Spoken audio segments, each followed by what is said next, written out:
Oke, halo teman-teman semua. Perkenalkan nama gue Evan dan kali ini gue bakal ngebahas tentang salah satu buku yang menarik sih buat lu yang mau ngebangun bisnis atau yang udah ngebangun bisnis.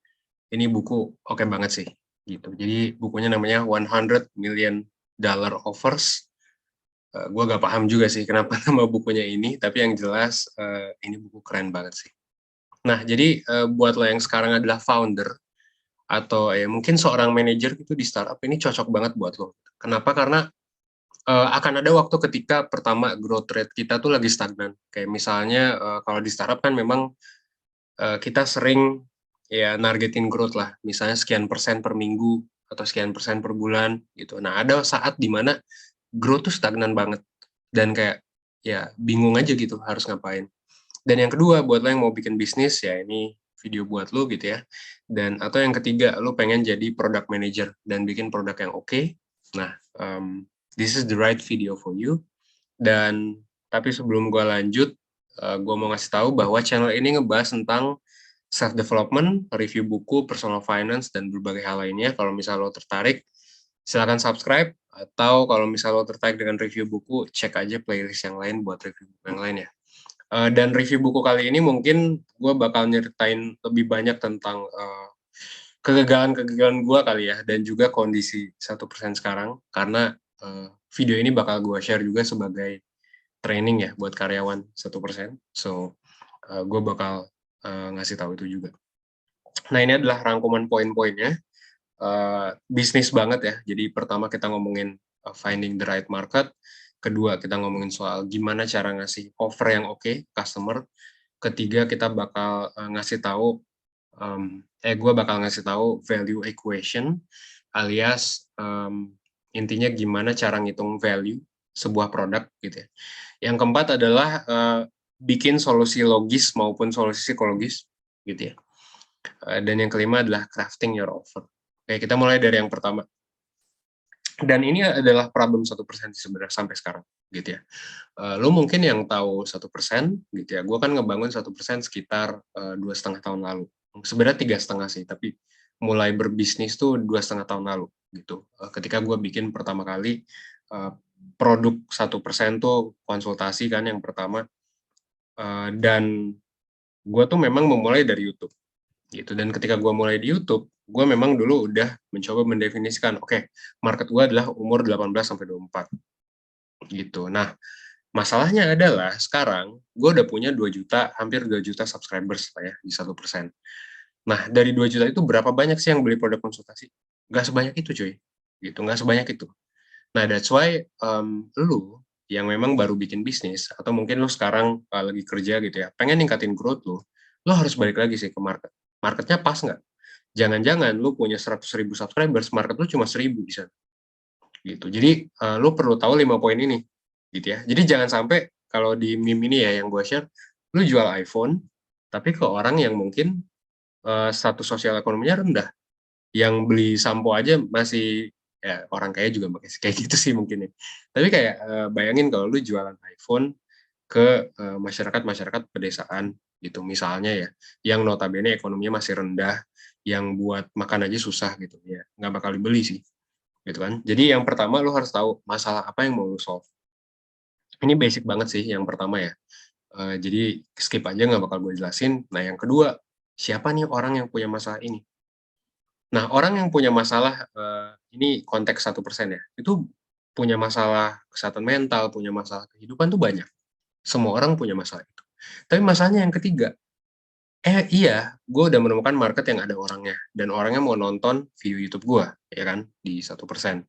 Masalahnya adalah orangnya bisa beli nggak? Gitu. Soalnya banyak kalau di 1% sendiri, orang yang bilang, oh gue mesti nabung dulu bang, mesti ini dulu. Purchasing power-nya kurang. Nah, that's why sekarang sih ya, ngomong-ngomong sekarang, 1% sih jarang ya stagnan dalam growth. Sebenarnya kita nggak pernah stagnan juga sih. Tapi bisa dibilang growth yang lagi gue usahain itu nggak sesuai ekspektasi gue sekarang.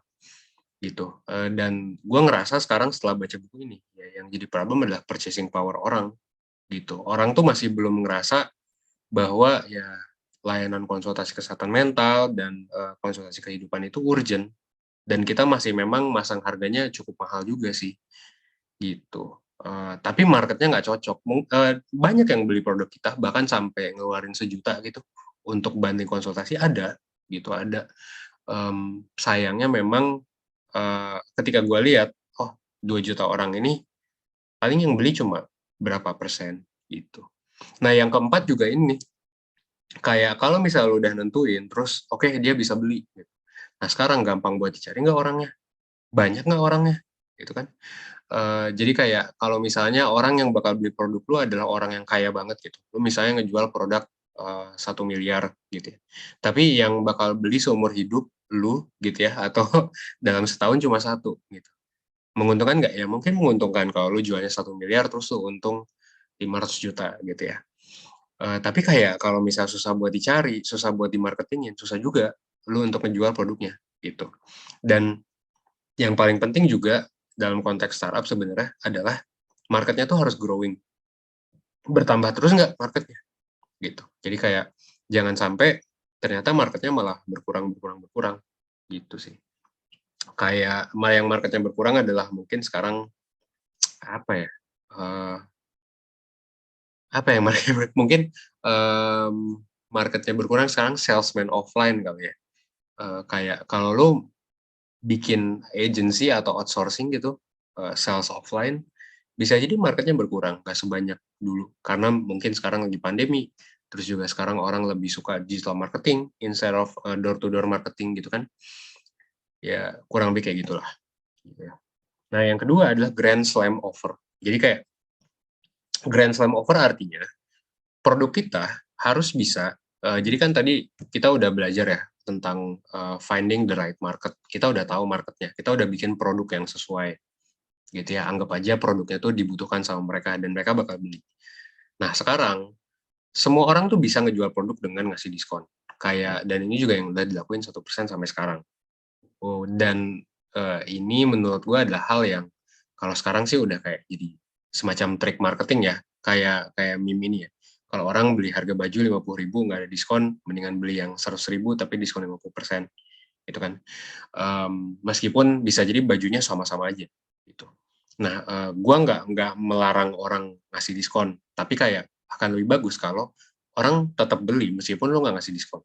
Nah, ini adalah ciri-ciri dari produk premium gitu. Jadi grand slam offer adalah ya produknya saking premiumnya, saking oke-nya, orang tuh nggak mikir lagi untuk beli gitu. Meskipun harganya mahal. Nah, ciri-ciri produknya itu apa? Pertama, promosi yang menarik. Yang kedua, value yang didapat nggak bisa dapat di tempat lain. Nah, ini yang 1% juga masih belum bisa kuasai karena jujur layanan konsultasi kita bisa dengan mudah direplikasi di biro psikologi orang gitu. Bahkan bisa jadi kualitas kita nggak seoke itu juga. Meskipun gue bisa bilang kalau kualitas 1% sekarang udah oke gitu.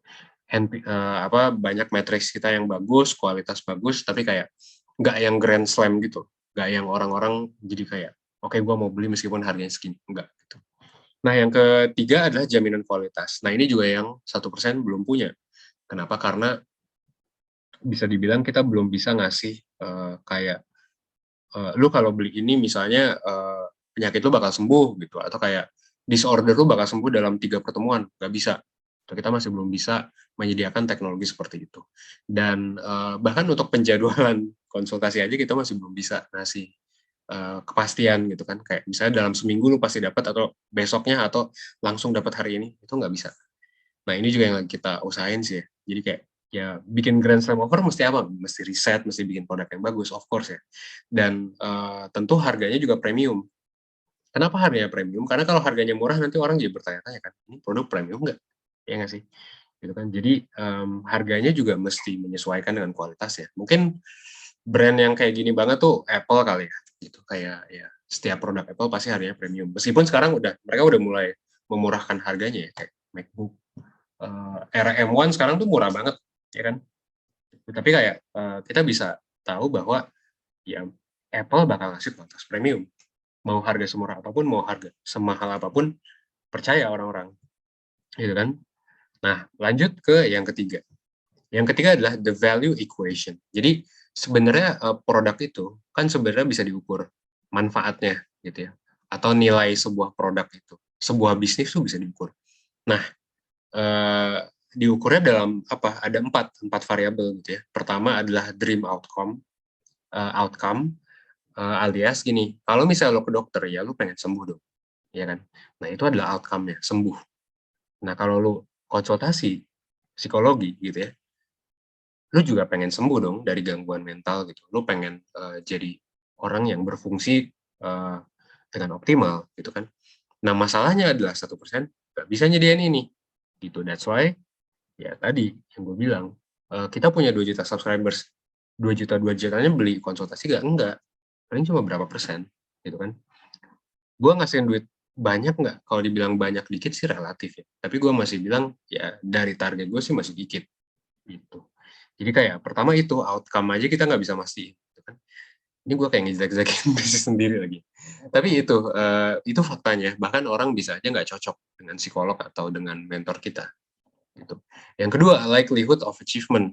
Will I achieve my outcome? Nah, ini sebenarnya yang tadi sih. Mungkin dream outcome-nya bisa di-solve, tapi bisa jadi butuh berapa kali tuh. Gitu kan? Nanti gue bakal ngomongin variabel yang bawahnya juga. Gitu ya. Jadi, will I achieve my outcome? Bisa di-achieve. Gitu.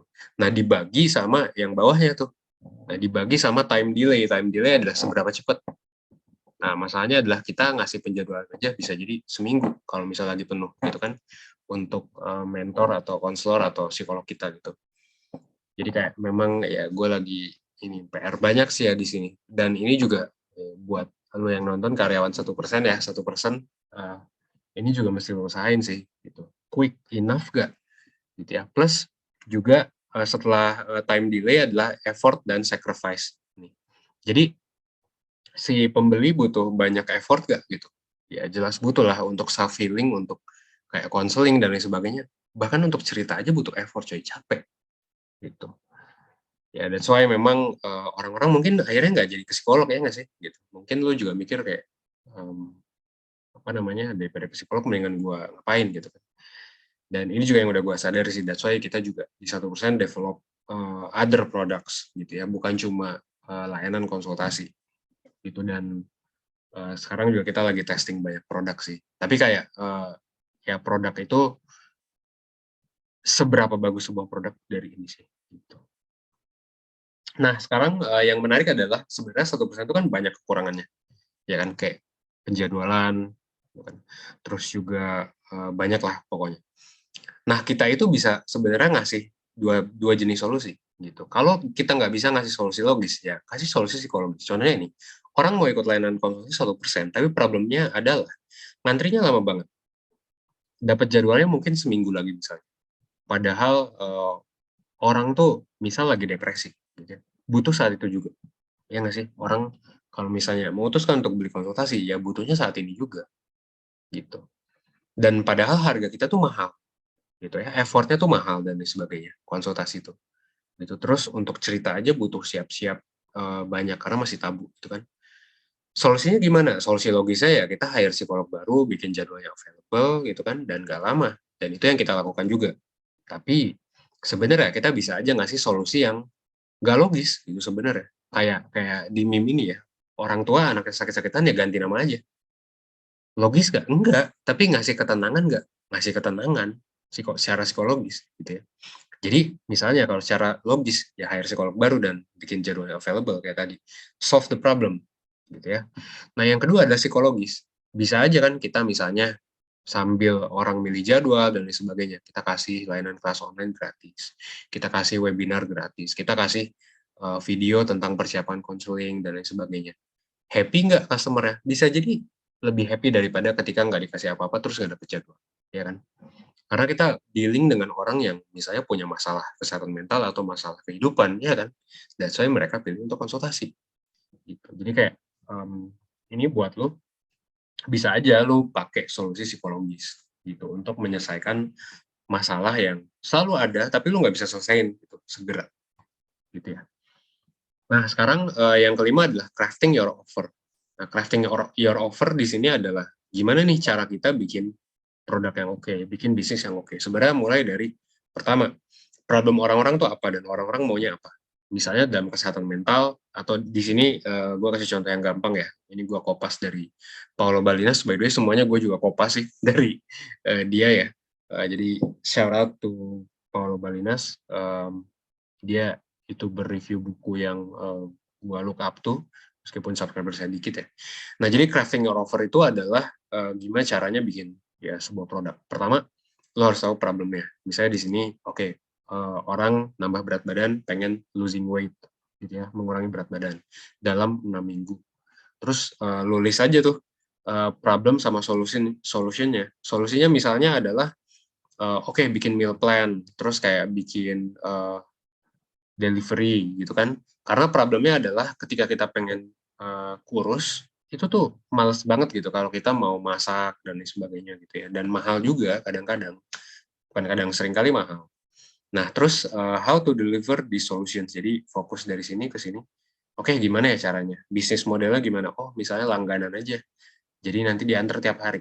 Nah, jadi sebuah bisnis kan gitu. Kalau dalam kesehatan mental mungkin, oh gue punya masalah kesehatan mental. Terus kayak kalau gue ke psikolog mahal. Oke, kalau 1% berarti oke, lu bisa nih ke konselor, ke mentor, lebih murah gitu dan lebih santai juga dengan benefit yang mungkin kurang lebih bisa jadi mirip-mirip lah. Dan nggak apa-apa untuk pertama kali konsultasi ke mentor.